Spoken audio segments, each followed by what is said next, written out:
Admiral Zixtal's sensory membranes quivered as their detection equipment registered an unusual energy signature emanating from the modest suburban home.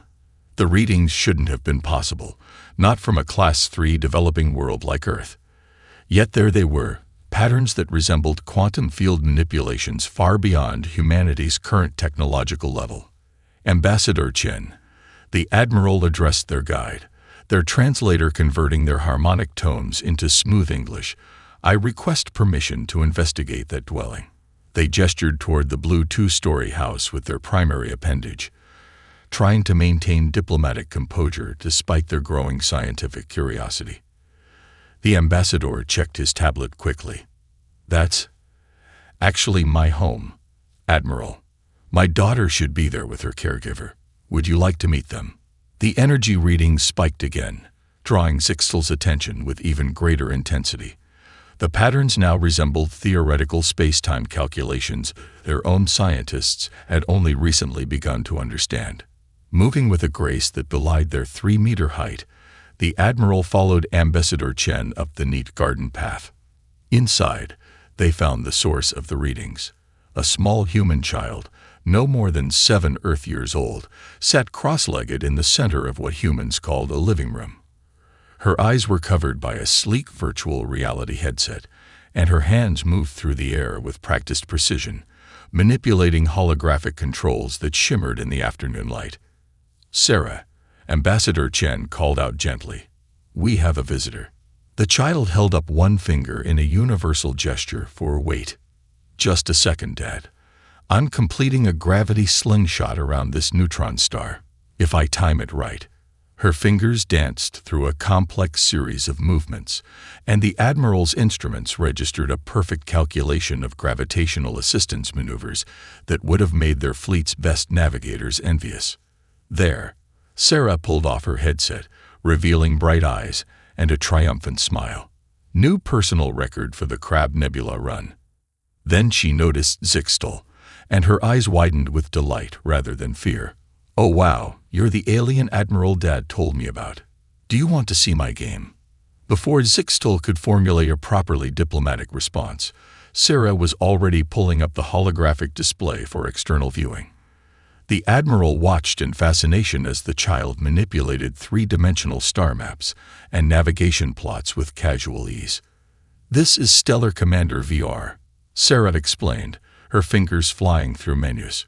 "It's my favorite game. You get to explore space and learn all about different stars and space phenomena. Look." She demonstrated a complex maneuver that, according to the Admiral's instruments, accurately simulated the effects of quantum wake turbulence on faster-than-light travel, a phenomenon that had only been theoretically proposed in hegemony scientific circles. "Fascinating," Zixtal harmonized, their translator struggling to convey their mix of shock and academic interest. "And you learned these movements through this entertainment program?" Sarah shrugged. A gesture the Admiral had learned indicated casual dismissal. "Sure, it's pretty easy once you get the feel for it. The space just sort of flows, you know, like water, but in all directions at once. Want to try?" The Admiral's scientific training warred briefly with their diplomatic dignity. Curiosity won. Soon, their tall form was seated beside Sarah as she showed them how to manipulate the controls with their appendages. No, she giggled, adjusting their movements. "You're thinking too hard about it. Just feel the way space wants to bend. Like this." She demonstrated another sequence that, unknown to her, just solved a navigational problem that had stumped hegemony scientists for decades. As the afternoon light faded into evening, Admiral Zixtal made 2 decisions. First, they would need to extend their diplomatic mission indefinitely. And second, they would have to carefully re-examine every assumption they'd made about humanity's technological development. Because here, in a child's game, they were witnessing the future of space travel, and humanity had somehow turned it into a form of play. 3 days into their cultural observation of Sarah's gaming sessions, Admiral Zixtal's scientific equipment had already filled 17 quantum storage units with data. They sat in what had become their usual spot, A comfortable armchair adjusted to accommodate their height, while Sarah demonstrated her latest achievement. Watch this. Sarah's fingers traced elegant patterns through the holographic interface. I found a way to make the wormhole stabilize using sound waves. The Admiral's instruments immediately registered something extraordinary. The child was inadvertently demonstrating harmonic resonance patterns that could theoretically stabilize artificial wormholes, a concept their own scientists had declared impossible barely a year ago. Most interesting, Zixtal harmonized, their translator struggling to hide their excitement. And how did you discover this technique? Sarah shrugged, not taking her eyes off the swirling vortex she was maintaining. I was humming my favorite song while playing, and noticed the wormhole kind of danced with the melody. So I tried making it sing back to me. See? She adjusted her controls, and the simulated wormhole pulsed with a visible rhythm. The Admiral's scientific training nearly shorted out their translator. The child had just described quantum harmonic stabilization as if it were a duet with space-time itself. Sarah, they asked carefully, would you mind if I contacted the game's developers? I have some questions about their physics engine. Oh, you should talk to Dr. Martinez. She's the lead designer, and she always listens to player feedback. I helped her fix some stuff during beta testing. 2 hours later, Admiral Zixtal sat in a virtual conference with Dr. Elena Martinez, their sensory membranes quivering with anticipation. The funny thing is, Dr. Martinez explained, displaying the game's core physics code. We started with standard theoretical models, but they didn't feel right to our test players, especially the kids. They kept saying space didn't flow properly. Flow. The Admiral's translator crackled with interest. That's how they described it. Particularly Sarah Chen. She was one of our most intuitive playtesters. She kept telling us that space should feel more like, well, like music. That's actually why we redesigned the entire quantum mechanics engine to incorporate harmonic principles. The Admiral's instruments were registering familiar patterns in the code displayed before them. This segment here, they indicated a particularly elegant sequence. What inspired this? Dr. Martinez laughed. Oh, that was directly from Sarah. She said the original wormhole design felt too square and drew us a picture of how space should bend. We thought she was just being creative, but when we implemented her design, our efficiency ratings jumped by 300%. The Admiral studied the code segment again. It was, they realized with growing amazement, a perfect mathematical representation of natural wormhole formation, something their own scientists had only observed in deep space last month. Later that evening, back in the Chen's living room, the Admiral watched Sarah with new eyes as she casually manipulated simulated spacetime. Sarah, they ventured, what made you think space should behave like music? She paused her game, considering. Well, everything dances if you look at it right. Stars twinkle, planets spin, galaxies swirl. Space is just really big music we can't hear. The game was trying to make space sit still, but space doesn't want to sit still. It wants to dance. As if to demonstrate, she launched into a new space battle sequence. The Admiral's instruments recorded as she orchestrated a complex ballet of gravitational fields, her ships moving through space in patterns that perfectly matched recently discovered stellar phenomena. Zixtal sent a priority message to the Hegemony Science Council that evening. The contents were simple. Humanity hasn't just theorized about the true nature of spacetime. They've turned it into a child's instrument, and their children are composing symphonies without even knowing it. The response was immediate. Continue observation. Priority level maximum. And see if you can get us a copy of that game. The Chen household buzzed with the energy of 6 excited children, streamers, and holographic stars floating through the air as Sarah's birthday party moved into its main event, a multiplayer Stellar Commander tournament. Admiral Zixtal observed from their now customary armchair, their instruments humming with activity. Team up, Sarah called out, distributing the VR headsets to her friends. Maya and Raj, your fleet defense. Carlos, you're with me on exploration. Emma and Liu, you're our science squad. The Admiral watched in fascination as the children synchronized their neural links with practiced ease. On the main holographic display, their virtual ships assembled in formation. Ready for Operation Birthday Cake. Sarah grinned, her fingers already dancing through the command sequences. The Admiral's translator nearly glitched at the next few minutes of casual conversation between the children. Maya, can you modulate your shield harmonics to match my quantum signature? Raj asked, as naturally as discussing lunch plans. I want to try that resonance cascade thing we discovered last week. Already on it. Emma, can you guys calculate the temporal drift for us? We don't want to accidentally create another time Eddie like at Carlos's party. The Admiral's scientific instruments were recording unprecedented data. The children were casually implementing theoretical physics concepts that the hegemony's best scientists were still debating. Sarah, Carlos called out, I found this weird space pocket near the Carina Nebula. Want to use it for the surprise? The main display showed Carlos's ship approaching what the Admiral recognized as a natural quantum anomaly. According to all known physics, it should have been impossible to safely navigate. Perfect. Sarah's ship moved into position. Liu, can you help me set up a containment field? I want to make sure the cake doesn't get quantum scrambled this time. The Admiral watched in stunned silence as the children casually established a stable quantum containment field, something that had earned 3 hegemony scientists the Grand Physics Prize last cycle. And these humans were using it to protect a virtual cake. Everyone ready? Sarah's voice rang with excitement. Emma, start the countdown. 10 seconds to quantum sync. Emma announced professionally. 9, 8. The Admiral's instruments were recording energy patterns that shouldn't have been possible. The children had somehow created a stable pocket of alternative spacetime. 3, 2, 1. Happy birthday. In a dazzling display of coordinated effort, the children executed their plan.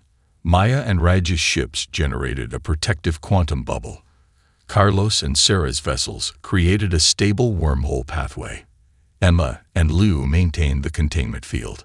Through this impossible cooperation of advanced physics, they delivered a glittering virtual cake to a waiting ship piloted by Sarah's cousin in Australia. Thanks, everyone.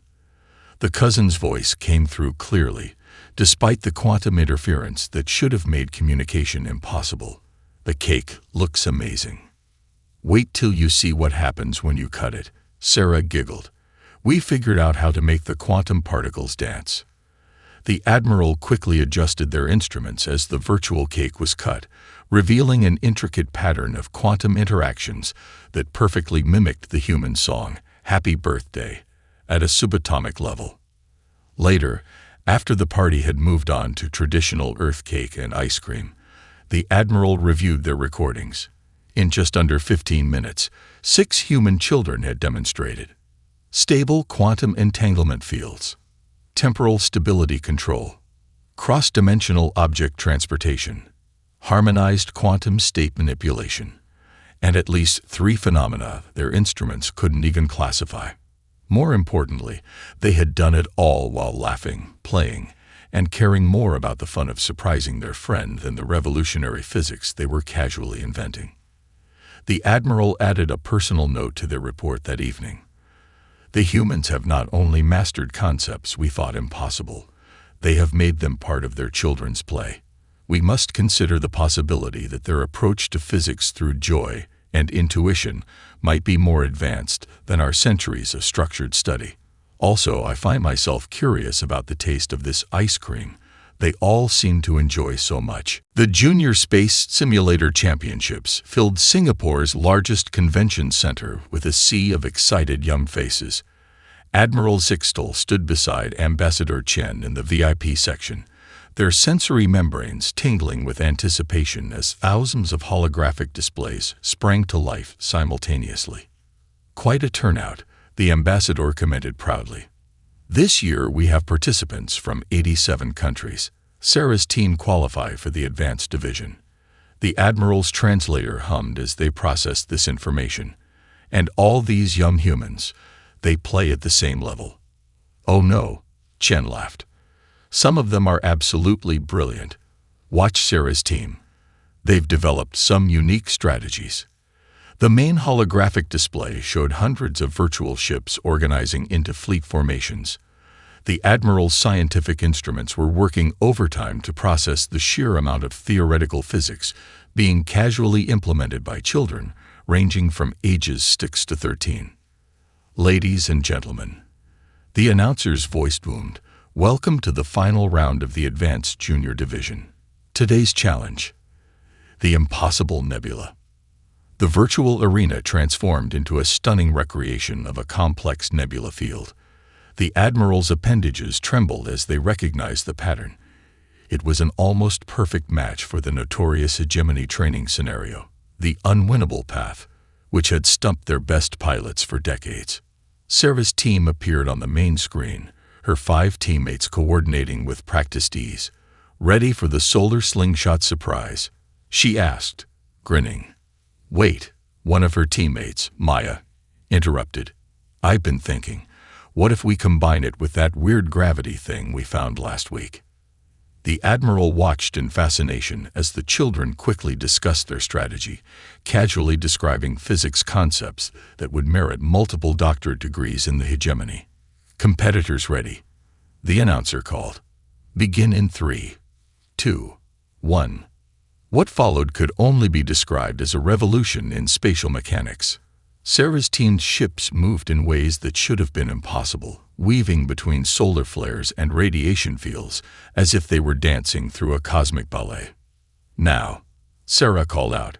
Her team's ships synchronized in a complex pattern, using the gravity of a nearby star cluster in a way the Admiral had never seen before. Fascinating. They harmonized, their instruments recording frantically. They're creating a gravitational resonance cascade, but stabilizing it through, is that quantum harmonics. Ambassador Chen nodded proudly. Sarah calls it playing with star songs. They discovered it during practice when Maya was streaming her favorite pop music through the game's comm system.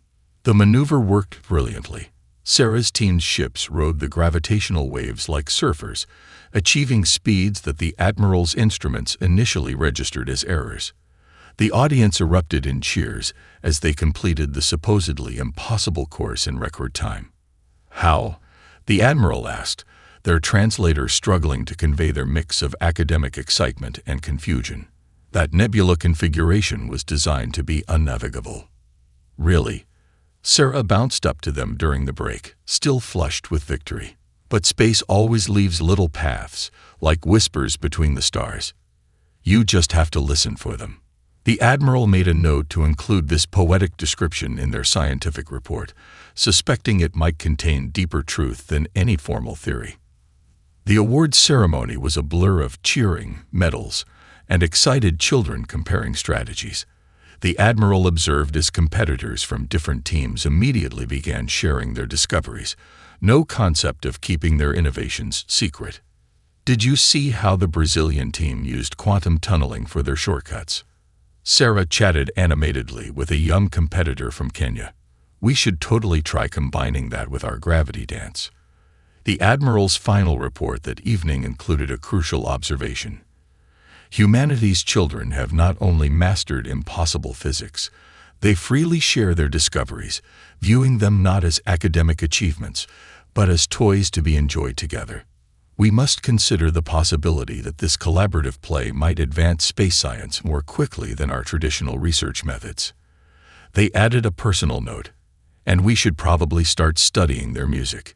It seems to be the key to how they perceive space-time itself. The development studio of Stellar Dynamics buzzed with activity as Admiral Zixtel followed Dr. Martinez through rows of workstations. Holographic displays showed various parts of the game's physics engine, each one making the Admiral's scientific instruments ping with increasing intensity. Here's where it all started. Dr. Martinez gestured to a simple whiteboard covered in children's drawings. Our original engine was traditionally designed. Newton's laws, basic relativity, the standard stuff. Then we brought in our first kid playtesters. She pointed to a particular drawing. a swirling pattern of colorful lines that looked more like an art project than a physics diagram. The Admiral's instruments suddenly registered a perfect mathematical model of quantum wave function collapse. Sarah drew that. Martinez continued, smiling. She said our wormholes felt too boxy, and space needed to swirl more like a rainbow. When we translated her drawing into code, our efficiency ratings broke every record we had. The Admiral's translator hummed as they processed this. You implemented designs based on children's drawings. Best decision we ever made. Martinez pulled up a holographic code sequence. Kids see space differently. They don't get stuck on what's impossible. They just tell us what feels right. The Admiral watched as she displayed more examples. A 7-year-old's crayon drawing that accidentally described perfect quantum entanglement. A 9-year-old's doodle that solved a complex problem in gravitational mathematics, and countless other improvements that children had suggested simply because the game didn't match their intuitive understanding of how space should behave. Here's my favorite, Martinez said, pulling up a video. Sarah's feedback session from 6 months ago. In the recording, Sarah sat cross-legged in a testing chair, frowning at a holographic display. The stars are too quiet, she complained. What do you mean? An off-screen developer asked. They're just sitting there. Stars are supposed to sing to each other. Like this. Sarah hummed a complex melody, her fingers weaving through the air. The Admiral's instruments immediately recognized the pattern. It was a perfect representation of stellar quantum resonance, a phenomenon their scientists had only theorized about. When we adapted our engine to incorporate her star songs, Martinez explained, we accidentally created a theoretical framework for faster-than-light communication. We thought we were just making pretty space effects. The Admiral moved through the studio, their sensors recording everything. Each workstation told a similar story. Complex physics problems solved not through rigorous calculation, but through children saying things like, space wants to dance here, or these stars should hold hands. This section, the Admiral indicated a particularly elegant piece of code. What inspired this? Martinez laughed. Oh, that was from our Christmas party. We let some of the developers' kids decorate the office's holographic display. They turned it into a game, trying to wrap presents in starlight. When we analyzed their play pattern, we realized they'd invented a new type of quantum field manipulation. She pulled up another video, this one showing Sarah and her friends during a beta testing session. They were suggesting improvements for the game's space combat system. The shields should bounce like soap bubbles, Sarah was saying, demonstrating with her hands. And when they pop, they should make pretty sparkles that help nearby ships. The Admiral's instruments almost overloaded. The children were describing an advanced form of shield harmonics that could convert enemy fire into defensive energy, something the hegemony's military had been trying to develop for centuries. The amazing thing is, Martinez said, none of these kids think they're doing anything special. They're just telling us when the game doesn't match their instincts about how space works. And somehow, their instincts are more accurate than our most advanced theoretical models. The Admiral made their final notes of the day. Humanity's greatest breakthrough in physics wasn't a mathematical formula or a scientific theory. It was the simple decision to listen to their children's imagination. We must consider the possibility that their primitive understanding of space might be more advanced than our own, precisely because they haven't learned to limit their dreams with the word impossible. Admiral Zixtel's private research facility aboard their ship hummed with anticipation as Sarah stepped inside, her eyes wide with wonder at the alien technology surrounding her. The Admiral had finally received clearance for this test, though they had diplomatically described it to the Hegemony Council as a cultural exchange demonstration. This is so cool. Sarah spun in a slow circle, taking in the holographic displays that filled the chamber. Are these all different space games? Training simulations, the Admiral corrected gently, their translator working to maintain a casual tone. Used to prepare our fleet commanders. Would you like to try one? Sarah was already moving toward the nearest console, her fingers hovering over the alien interface with natural curiosity. These controls look funny, like they're trying too hard to make space behave. The Admiral's sensory membranes quivered with interest. Could you explain? Well, Sarah tilted her head, studying the hegemony's most advanced navigation simulator. It's like you're trying to push space around instead of asking it to dance with you. Look, these patterns are all squared off and rigid. Space doesn't like that. Without waiting for permission, she began adjusting the control configurations. The Admiral's instruments recorded as she intuitively reorganized complex quantum mathematics into flowing, musical patterns. There, now it feels more natural. Sarah beamed as the simulation's efficiency ratings suddenly jumped by 300%. Can we try it out? The Admiral activated their most difficult training scenario, one that had frustrated even their most experienced commanders. This simulation represents a rescue mission through an unstable quantum filament field. The current success rate among our fleet is... They stopped as Sarah was already moving through the scenario, her fingers dancing across the controls as if playing a piano. She navigated the quantum filaments not by calculating their trajectories, but by feeling their rhythm. It's like a song, she explained, weaving through impossible spaces. Each filament has its own note, and you just need to find the spaces between the notes.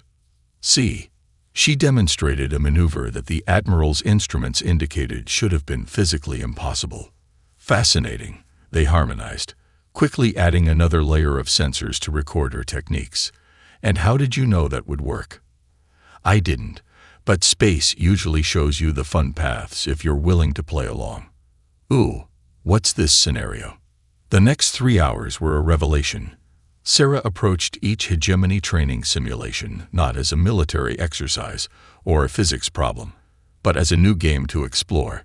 She solved navigational challenges by following the prettiest starlight patterns, redesigned combat scenarios to make the energy fields dance together instead of fighting, and casually reorganized quantum mechanics principles because they'd be more fun this way. The Admiral's final test was their most closely guarded military secret, a theoretical model for faster-than-light emergency stops. Sarah took one look at it and giggled. Why are you making it so complicated? Look, if you want to stop really fast, you just need to ask the space around you to give you a hug.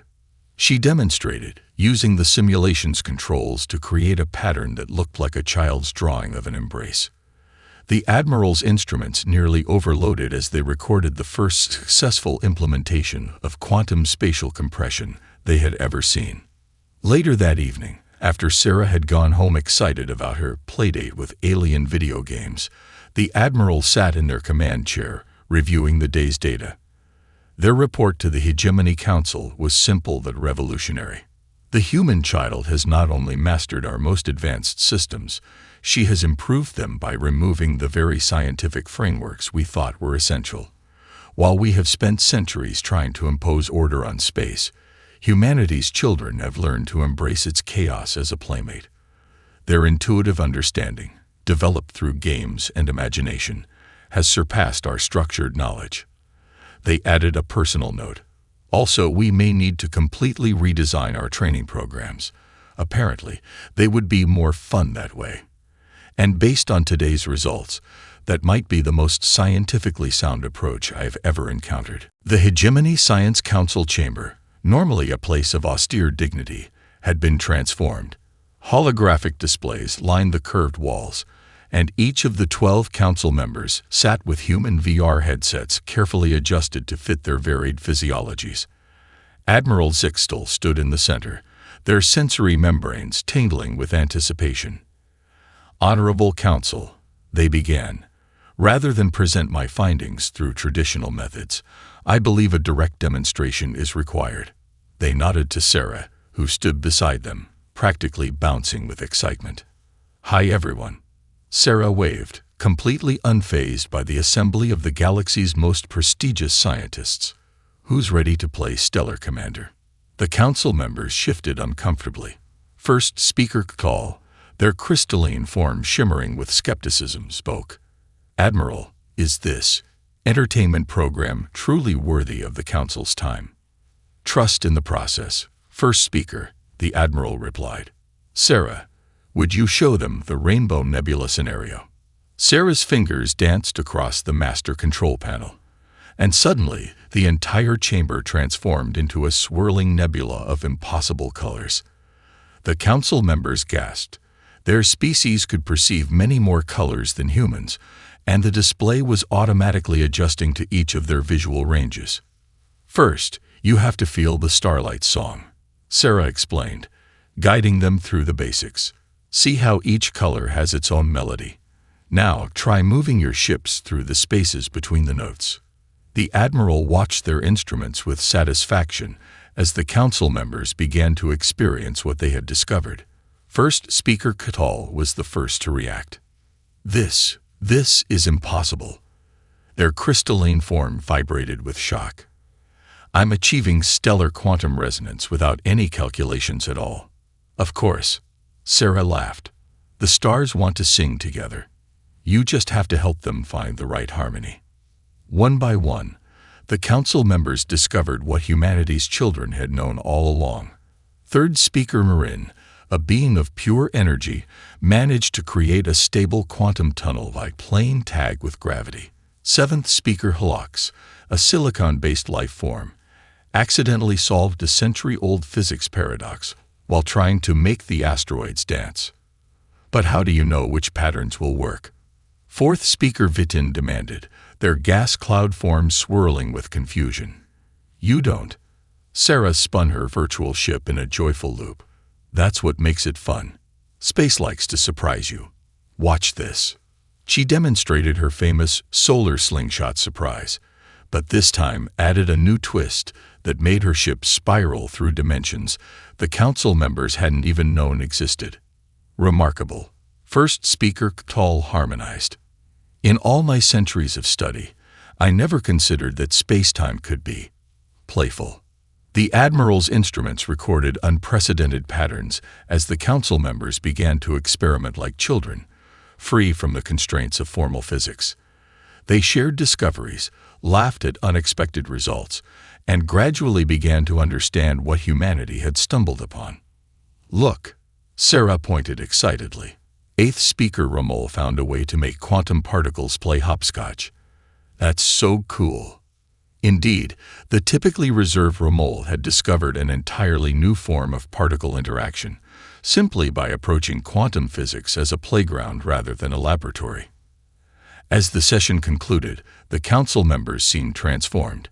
Their usual formal demeanor had given way to an almost childlike enthusiasm. First speaker Catal addressed the Admiral while still wearing their VR headset.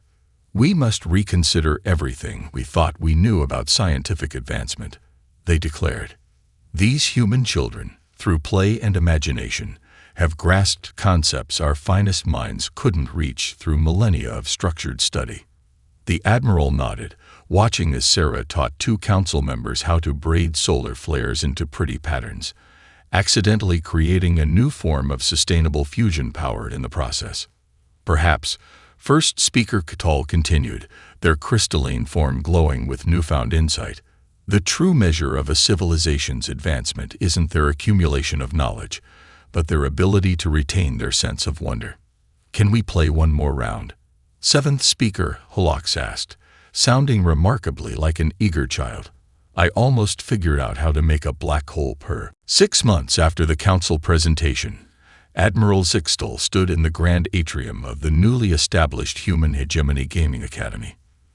The massive space buzzed with an energy that would have been unthinkable in any traditional hegemony institution, the sound of children laughing. Sarah, now sporting an official Chief Creative Consultant badge that she'd decorated with star stickers, led a group of young aliens through their first session of what she called Space Dance Class. Remember, she encouraged a young crystalline being who was struggling with a particular maneuver. Don't think about the quantum harmonics. Just feel how the stars want to move.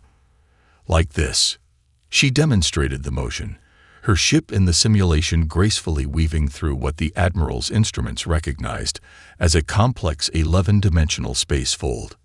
The young alien's crystal facets glowed with sudden understanding. "Oh, it's like singing with light." "Exactly." Sarah beamed. "Now you've got it." Across the atrium, Maya was teaching a group of energy beings how to play tag with gravity wells, casually revolutionizing their understanding of gravitational mechanics in the process. Carlos had a cluster of silicon-based life forms entranced as he showed them how to braid solar winds into pretty patterns, unknowingly solving theoretical problems that had stumped their physicists for generations. The Admiral's sensory membranes quivered with satisfaction as they recorded the results. In just 6 months, the Academy had produced more breakthroughs in theoretical physics than the entire hegemony had managed in the past century. All because they'd finally learned to approach space the way human children did, as a playground rather than a problem to solve. "Admiral," Sarah called out, waving them over. "Look what Lynn discovered." The Admiral moved to observe as a young gas cloud being demonstrated their discovery, instead of fighting against quantum uncertainty like traditional hegemony training taught. Lynn had found a way to dance with the waves, as Sarah put it. The result was a completely new form of quantum navigation that worked with space's natural fluctuations rather than trying to control them. "Most impressive," the Admiral harmonized. "And how did you discover this technique?" "Lynn. Sarah taught me to listen to the space between stars." Lynn swirled excitedly. "She said sometimes the emptiness has the prettiest songs. So I tried singing back to it, and, well, space decided to sing with me." First speaker Call, who had dropped in for a surprise inspection, drifted over to observe. Their crystalline forms sparkled with amusement, another change that would have been unthinkable 6 months ago. "To think," they harmonized softly to the Admiral, "we spent millennia building increasingly complex models of spacetime, when all along we should have been learning how to play with it." A cheer erupted from another corner of the atrium. A mixed group of human and alien children had just managed to create a stable micro-galaxy in their simulation, not through careful calculation, but by teaching the stars to dance together in a big spiral. The Admiral's final report to the Council that evening contained a single recommendation. "The Academy's success proves that we must continue to evolve our understanding not just of space, but of learning itself. Humanity's children have shown us that the most profound scientific breakthroughs come not from imposing our will upon the universe, but from approaching it with joy, wonder, and a willingness to play." As they filed the report, the Admiral heard Sarah's voice ring out across the atrium. "Who wants to try my new game? I figured out how to make neutron stars play hopscotch." The sound of eager voices, human and alien alike, responding with enthusiasm, brought a harmonic chuckle to the Admiral's translator. They added a personal note to their report. "And perhaps that is humanity's greatest gift to the galaxy. Not their technology or their physics, but their ability to remind us that the universe is not just a place of scientific principles, but a place of endless wonder, waiting for someone brave enough to play with it." In the background, Sarah was already teaching her next class how to surf on starlight, and in the process, rewriting everything the galaxy thought it knew about space travel, one game at a time.